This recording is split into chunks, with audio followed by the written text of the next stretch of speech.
Hi, I'm Daniel Butler. Welcome to another edition of America's Dumbest Criminals.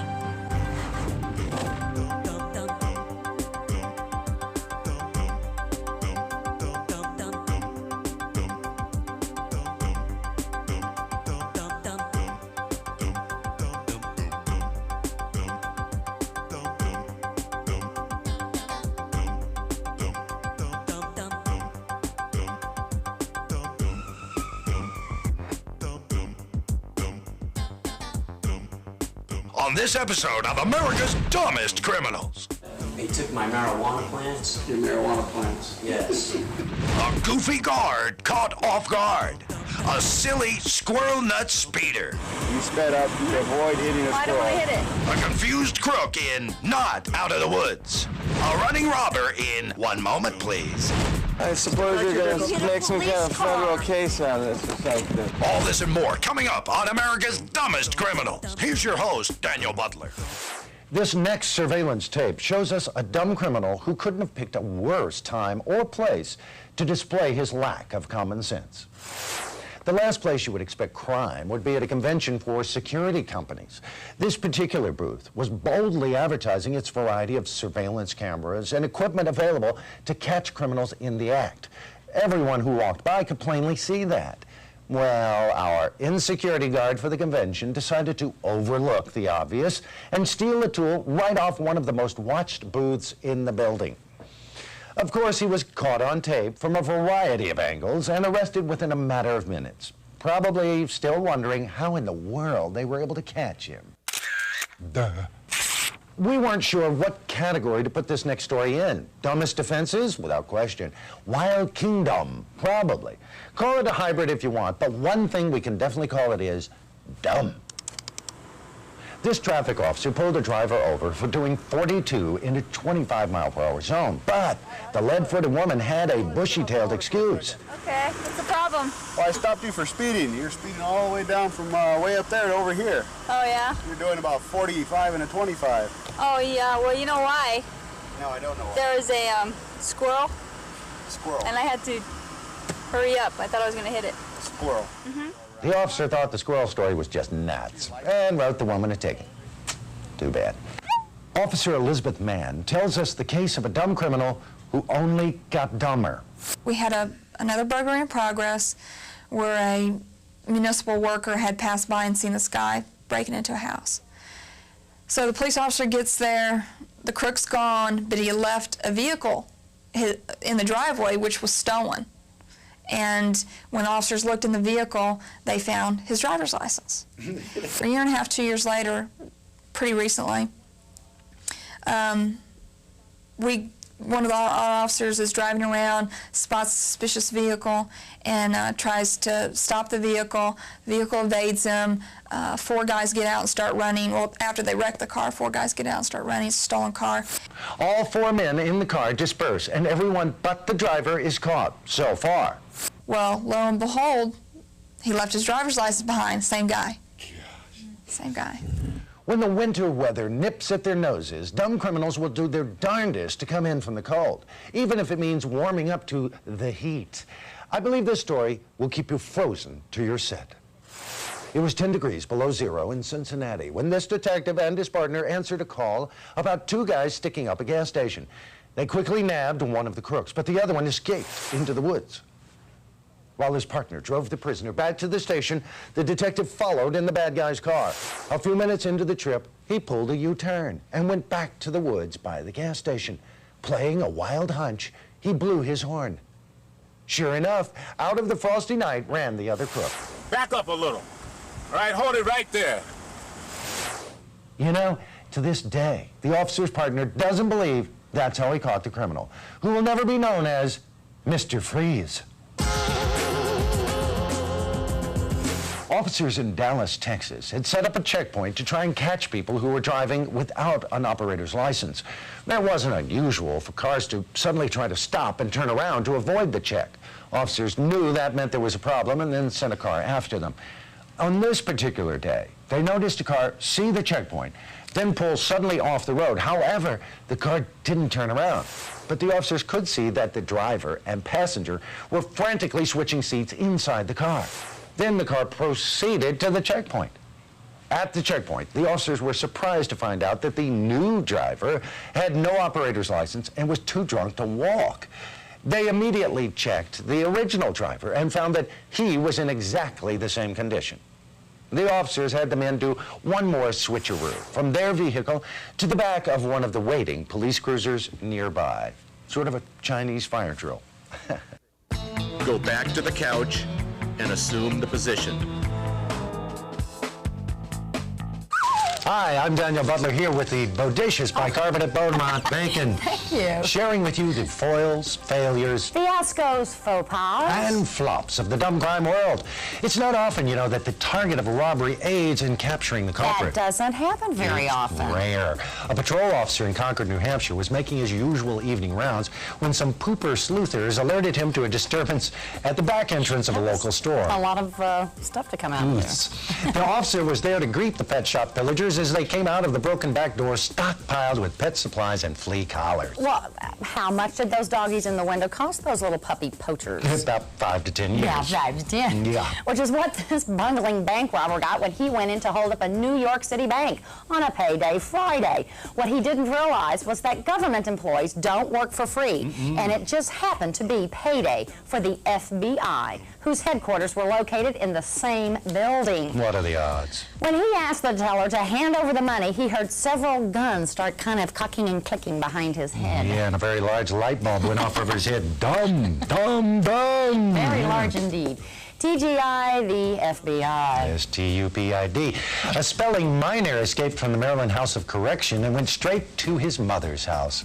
When police arrived and asked for Bo Weevil, he replied, "My name's not Bo Weevil, it's Bo Smith." The cops asked him to spell his last name. He couldn't. Well, can you spell ADC? A. Very good. D. D. C. Excellent. Thank you. Very good. Bing, bing, bing, bing, bing. You win. And now let's take a look at our Brilliant of the week. You've heard the old saying, hold on to your wallet. Well, this guy held on to everyone's. A couple came downstairs late one night and surprised a prowler. He grabbed a purse off the kitchen table and ran out the door. The husband chased after him and reappeared a few minutes later with his wife's purse in hand. The thief had dropped the purse in his escape over the back fence.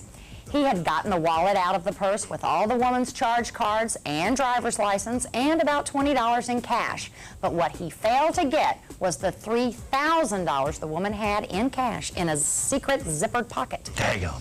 If this man had been your average ordinary thief, he might have gotten away with it. But he was one of America's dumbest criminals. Yep. You see, most purse snatchers will jettison the purse in the nearest trash can as soon as they snatch it. But this guy had kept every purse, every wallet, every piece of ID, and every credit card he had ever stolen. No. I'm not kidding.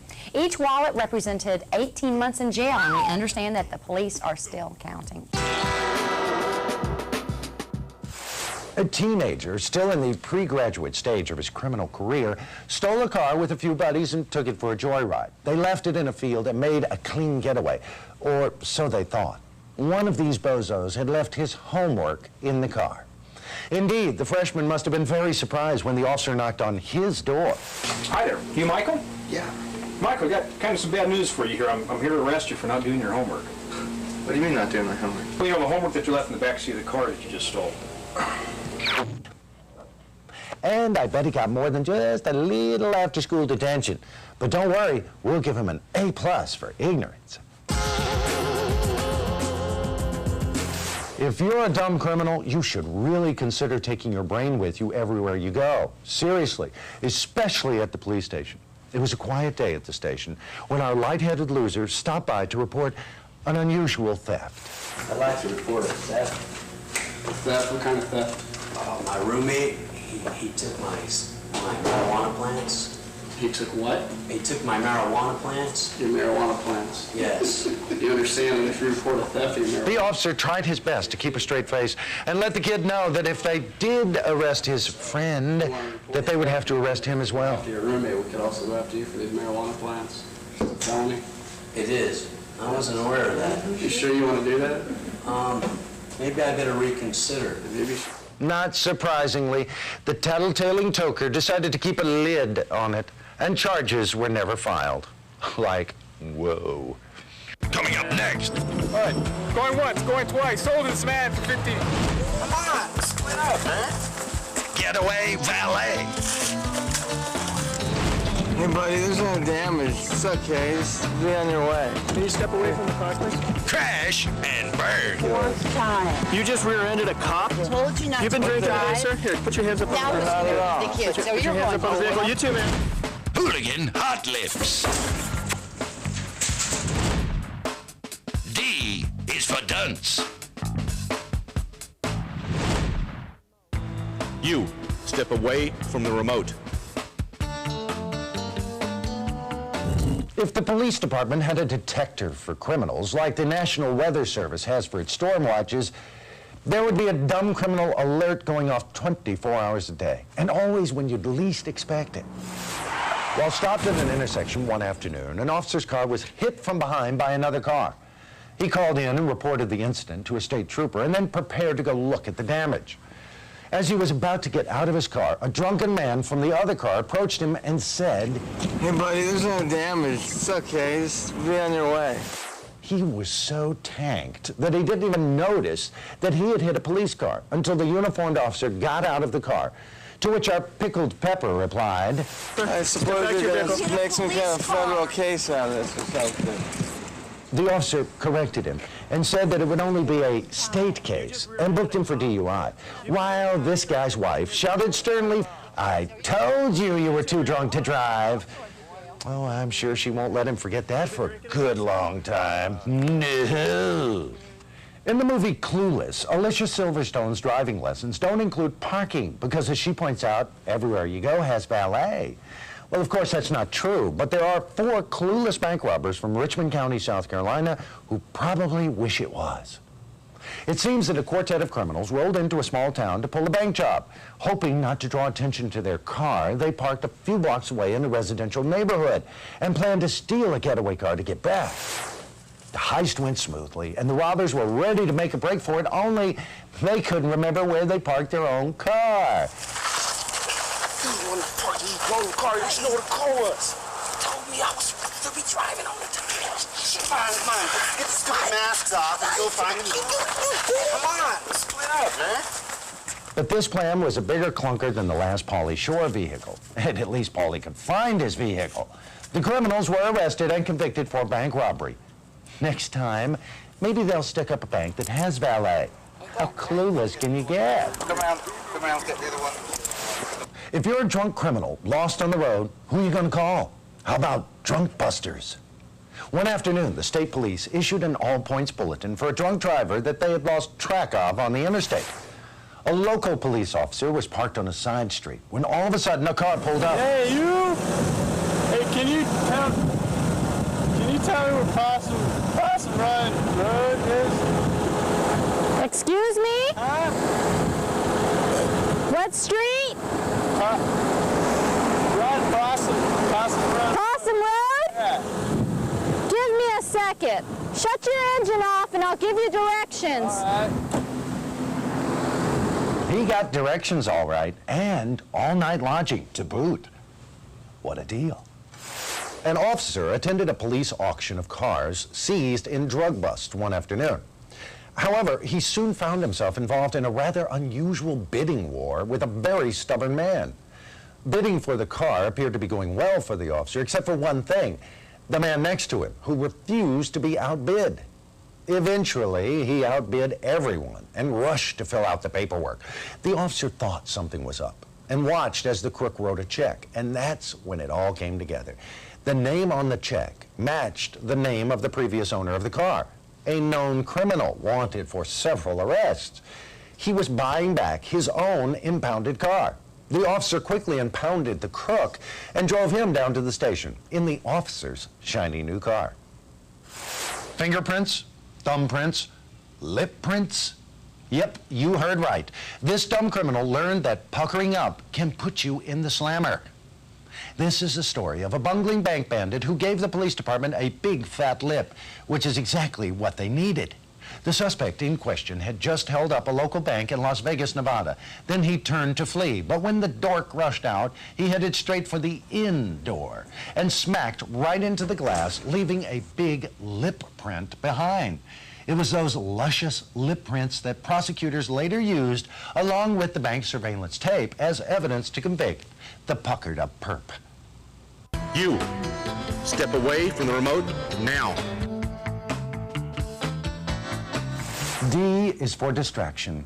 That's what this Pensacola robber hoped to create in a daring bank heist. D is for detail, and he thought he'd covered them all. But as you can see through surveillance cameras, this dandy dude was just plain dumb. He managed to rob the bank and flee without incident. Part 1 seemed to work out as planned. He quickly ducked into the restroom of a nearby restaurant where he had earlier hidden a change of clothes, and presto changeo, a new look and a new identity. He was meticulous. In order not to be connected to any incriminating hairs or fibers, he set the old shirt ablaze. Delighted with his deception, our dandy failed to consider the consequences of his bathroom bonfire. De-water from de-sprinkler system. He panicked and slipped on the wet tile and broke his leg. When firefighters arrived at the scene, this is what they found. All there was left to do was deliver the dummy directly to the jail. The end. A well-dressed man went into a Fort Lauderdale bank with one transaction in mind, to rob it. Before doing so, he A, gave the clerk his note, B, waited patiently for over 20 minutes while she called the police, C, politely took the money, then ran outside to the waiting arms of the law, or D, all of the above. We have a winner. Folks, a dumb criminal is just like you or me, with one exception. We have a brain and aren't afraid to use it. We'll see you next week on America's Dumbest Criminals. The laughs just keep coming on the next episode of America's Dumbest Criminals. Golly gee, who's that? In fact, wait, blue shirt? A thwarted thief in Easy Oft. A channeled chicken in Flew the Coop. Caught it. I just want to eat it. Okay. No big deal. Helena Handbag gets hooked. A dunce is door jammed. All this and more on the next episode of America's Dumbest Criminals. The first one that came to mind was we had a residential burglar that was well known around this area. One day, because we were trained as firefighters and police, I had a reporter with the Houston Chronicle writing with me to do a story on the PSO program. Well, I got a call about 3 juveniles sitting on a corner of a street. So I drive over there, and one is the burglar and 2 other juveniles. He's an adult, 17 at the time. And I spoke to this burglar, and I found out that he had tube socks in his pants, which are what he puts on to hide his fingerprints. So I knew what he was going to do. It was obvious that they were sitting watching people leave their houses to find out who they were going to burglarize. And I told him, I said, John Doe, I know what you're wearing. Don't do a burglary today, okay? Because you go to jail. Oh, man, I'm not going to do a burglary. An hour later, we get a call of a burglary in progress. Same area. So here I am, I've got the reporter with me, and I'm driving down the street. And had a description. It was a description of the clothes he was wearing. And I was looking down these streets as I was driving to where the burglar was, and I see him just walking along. So I pull in. He doesn't try to run from me or anything. And, I said, so-and-so, put your hands on the car. Oh, what's up, I just put him in the back of my car. I drove him around to where my complainant was, and I had her look out her window, and she said, that was him. So I got him out of the patrol car, and by then another officer was over there. And we started to pat him down, and he had a watch in his pocket that he did not have earlier, as a woman's watch. And some other stuff, so I pulled out the back seat of my car, and there was a pile of jewelry where he had taken it out and dumped it. So I got a burglary conviction on him, and he went to the penitentiary, so that was a good case.